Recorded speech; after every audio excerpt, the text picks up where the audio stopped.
We welcome everybody to Hot Mics here at City Art Salon. It's our series where we introduce you to the artists who are exhibiting here at the City Art Salon. And what you'll get is their artist talk, short and sweet. So hope you enjoy it. Our next artist for this segment of Hot Mics is Cory Neale. His beautiful watercolors are right behind me. So let him talk to you about his process, what inspires him, and his art. Hope you enjoy it. Thanks a lot. Cory Neale. Hi, I'm Cory Neale. First, I want to thank Kenny and Gabe for having our work here presented. If you do get a chance to come out and look everywhere, I'm just discovering that everywhere you sit, you get a beautiful representation of the curation between the artworks, between my art and Alan's art. It's it couldn't have been planned or unplanned better. Let's see, I'm born and raised Philadelphian. All my schooling is here. I believe, or I'm finding out that I'm among a lot of other Temple people. So I graduated Temple University in 1997 with an architecture degree. You know, I was always very interested in the built form for various reasons, not necessarily beautiful design related, more about the space, more about the light and shadow, and how certain moments in space and time present themselves when you're looking at either a skyline or something even more common and everyday. The light and shadow tells a story quite often. You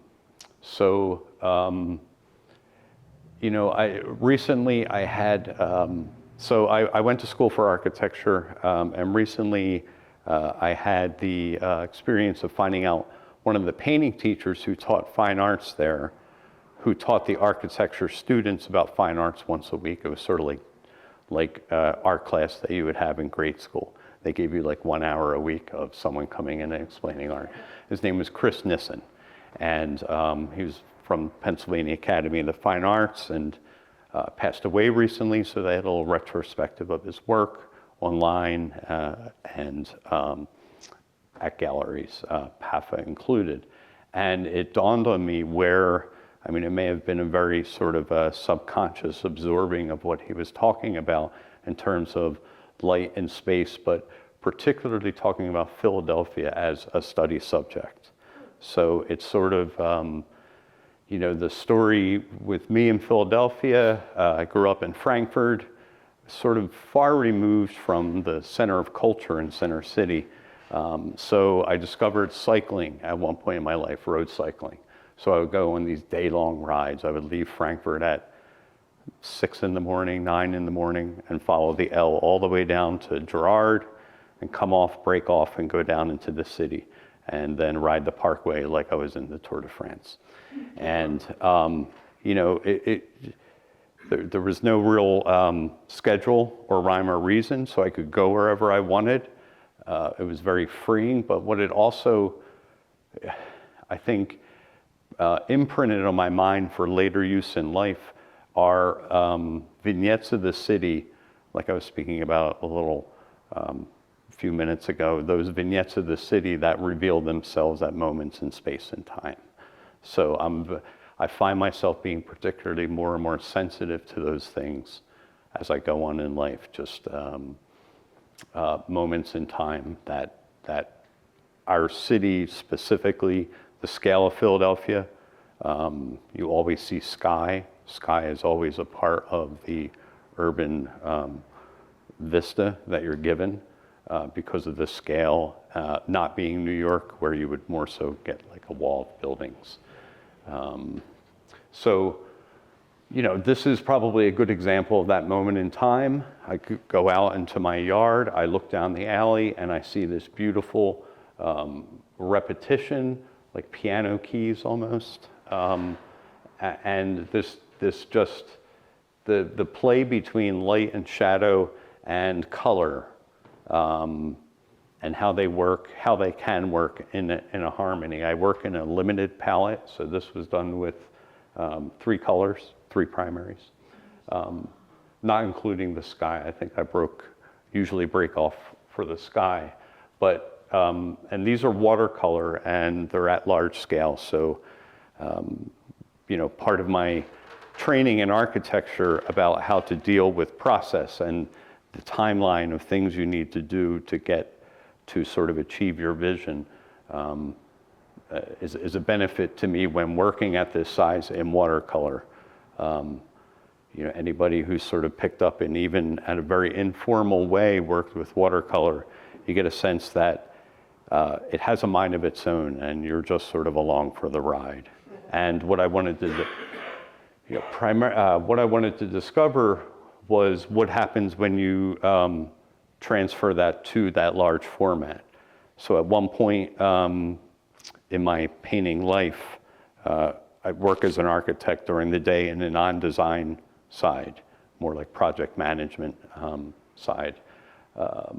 So when you're in architecture school, they teach you to do beautiful buildings, and then when you get out into the field, it's about 0.5% of people who actually do that, and everyone else makes it happen in the background. So, you know, I get my creative kicks this way. I also work in, just sort of as a sidebar, sort of related to this as well.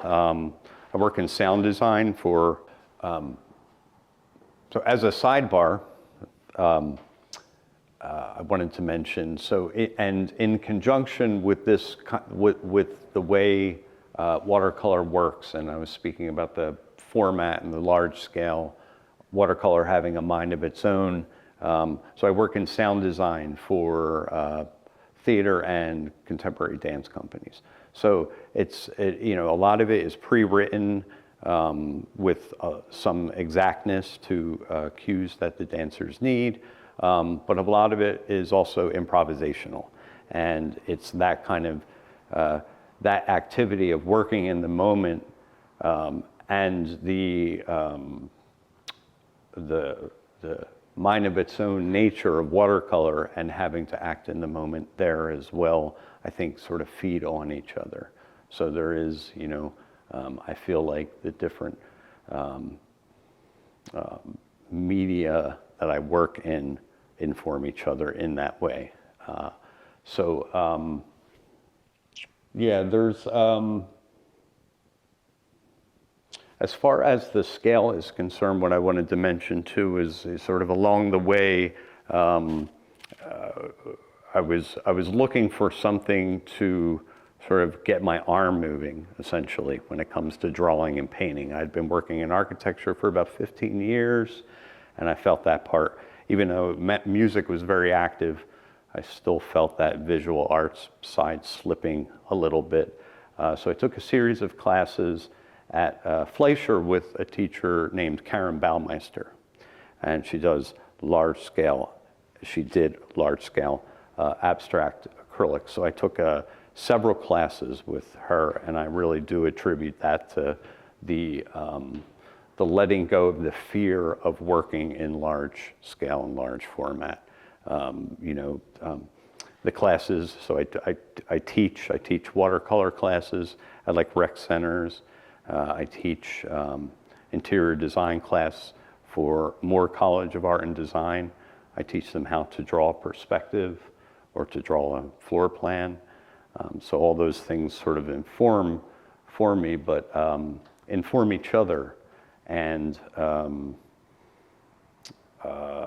you know, working at a large scale can be intimidating. So I sort of experience that when I teach people, and they even have small pieces of paper, and they're very intimidated by the white of the paper or the blankness of the idea. So, you know, I try to challenge myself and develop that side, working improvisationally. Most of these are drawn out, pre-drafted, but once the color starts going on the paper, all bets are off. And, it has to do with the time of day, temperature, humidity, wind, all of it, how I'm feeling especially. So that's sort of how I like to work. I like to pay attention to, like I mentioned before, I work in 3 primaries, are the 3 colors I use of various different hues. And so I also really enjoy taking a lot of time to mix my colors. Mixing colors can take a few days to sort of get that right tone of orange that'll match with that blue to create that electricity.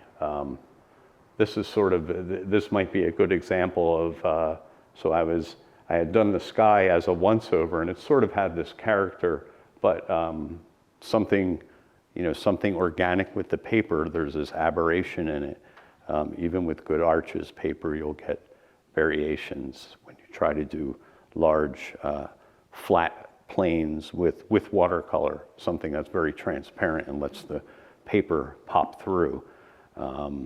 So, once I discovered those aberrations popping up a little more than I wanted to, I had to really think fast and just apply more color.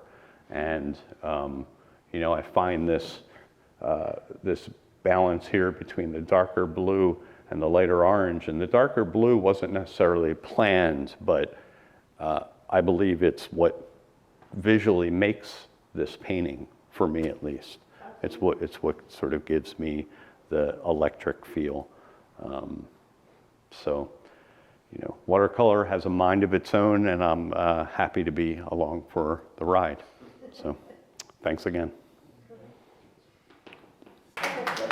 Thank you.